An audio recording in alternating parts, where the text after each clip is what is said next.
Put God first. Put God first in everything you do.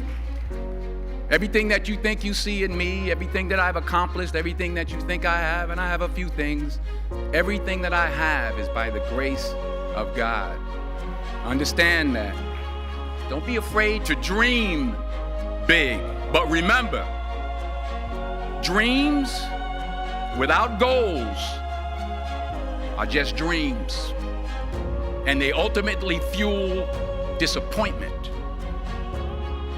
So have dreams, but have goals. Life goals, yearly goals, monthly goals, daily goals. Simple goals, but have goals. And understand that to achieve these goals, you must apply discipline and consistency. In order to achieve your goals, you must apply discipline, which you have already done, and consistency every day, not just on Tuesday and this a few days. You have to work at it every day. You have to plan every day. You've heard the saying, we don't plan to fail, we fail to plan. Hard work works. Working really hard is what successful people do. And in this text, tweet, twerk world that you've grown up in, remember, just because you're doing a lot more doesn't mean you're getting a lot more done. Remember that. Just because you're doing a lot more doesn't mean you're getting a lot more done. Don't confuse movement with progress. My mother told me, she said, yeah, because you can run in place all the time and never get anywhere. So continue to strive, continue to have goals, continue to progress. The most selfish thing you can do in this world is help someone else. Why is it selfish? Because the gratification, the goodness that comes to you, the good feeling that I get from helping others, nothing's better than that. Well, one or two things, but nothing's better than that. Not jewelry, not big house I have, not the cars, but it's the joy. That's where the joy is, in helping others. That's where the success is, in helping others. I pray that you put your slippers way under the bed tonight, so that when you wake up in the morning, you have to get on your knees to reach them.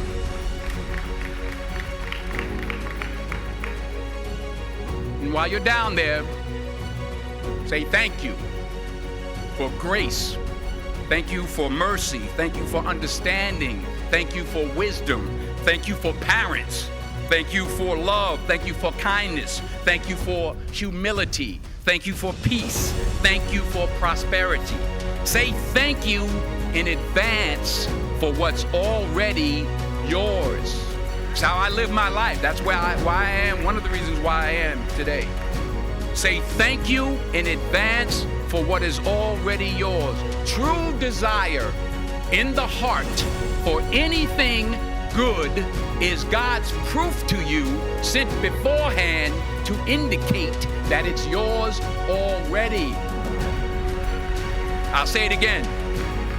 True desire in the heart, that itch that you have, whatever it is you want to do, that thing that you want to do to help others and to grow and to make money, that desire, that itch, that's God's proof to you, sent beforehand already to indicate that it's yours. And anything you want good, you can have. So claim it. Work hard to get it. When you get it, reach back. Pull someone else up. Each one, teach one. Don't just aspire to make a living. Aspire to make a difference. I found that nothing in life is worthwhile unless you take risks. Nothing. Nelson Mandela said, "There is no passion to be found playing small and settling for a life that's less than the one you're capable of living." I'm sure people have told you to make sure you have something to fall back on. Make sure you got something to fall back on, honey. But I never understood that concept, having something to fall back on. If I'm going to fall, I don't want to fall back on anything except my faith. I want to fall forward. I figure at least this way I'll see what I'm going to hit. Fall forward. Reggie Jackson struck out 2,600 times in his career, the most in the history of baseball. But you don't hear about the strikeouts. People remember the home runs. Fall forward. Thomas Edison conducted 1,000 failed experiments. Did you know that? I didn't know that. Because the 1,001st was the light bulb. Fall forward. Every failed experiment is one step closer to success. You've got to take risks, and I'm sure you've probably heard that before, but I want to talk to you about why that's so important. Taking risk is not just about going for a job. It's also about knowing what you know and what you don't know. It's about being open to people and to ideas. To not only take risks, but to be open to life, to accept new views, and to be open to new opinions. While it may be frightening, it will also be rewarding. Never be discouraged. Never hold back. Give everything you got. And when you fall throughout life, remember this: fall forward. First, you will fail at some point in your life. Accept it. You will lose. You will embarrass yourself. You will suck at something. There's no doubt about it. I'm telling you, embrace it, because it's inevitable. And I should know. In the acting business, you fail all the time.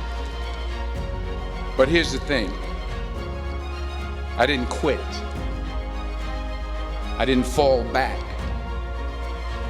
I walked out of there to prepare for the next audition, and the next audition, and the next audition. I prayed.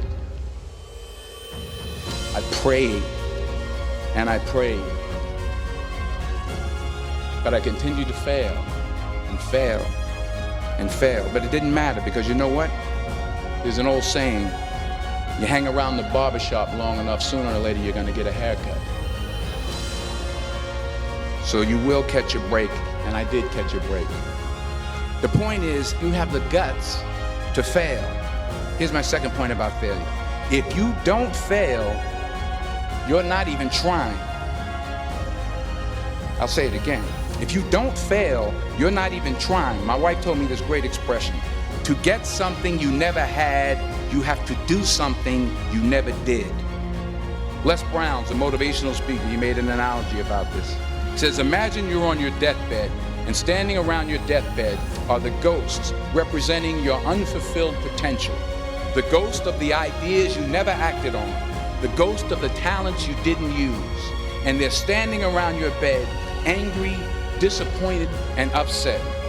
They say, we came to you because you could have brought us to life, they say. And now we have to go to the grave together. So I ask you today, how many ghosts are going to be around your bed when your time comes? So you got to get out there.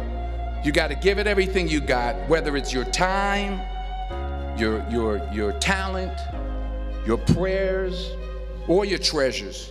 Because remember this, you will never see a U-Haul behind a hearse. I'll say it again. You will never see a U-Haul behind a hearse. You can't take it with you. The Egyptians tried it, and all they got was robbed. So the question is, what are you going to do with what you have? I'm not talking about how much you have. Some of you are business majors, some of you are theologians, nurses, sociologists, some of you have money. Some of you have patience. Some of you have kindness. Some of you have love. Some of you have the gift of long suffering. Whatever it is, whatever your gift is, what are you going to do with what you have? All right, now here's my last point about failure. Sometimes it's the best way to figure out where you're going. Your life will never be a straight path. I began at Fordham University as a pre-med student. So then I decided to go into pre-law, then journalism. And with no academic focus, my grades took off in their own direction. Yeah, down. I was a 1.8 GPA one semester, and the university very politely suggested that it might be better to take some time off. So March 27th, 1975, I was sitting in my mother's beauty shop, and I'm looking in the mirror, and I see behind me this woman under the dryer. And every time I looked up, she was looking at me, just looking me in the eye. And I didn't know who she was. She said, "Somebody give me a pen, give me a pencil, I have a prophecy." March 27, 1975, she said, "Boy, you are gonna travel the world and speak to millions of people." Now mind you, I was flunked out of college. I'm thinking about joining the Army. I didn't know what I was gonna do, and she's telling me I'm gonna travel the world and speak to millions of people.